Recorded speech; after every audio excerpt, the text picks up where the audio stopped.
Are you ready to break free from scarcity and step into a life of abundance? Here are the 3 steps.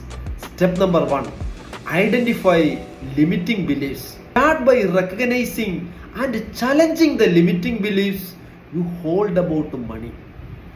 These beliefs often stem from childhood experiences or societal conditioning and can hold you back from achieving financial success. Step number 2, rewrite your money story. Take control of your narrative by reframing your money story. Shift from a scarcity mindset to a wealthy mindset by focusing on abundance, gratitude, and possibilities. Step number 3, clarify your money values. Understand what truly matters to you when it comes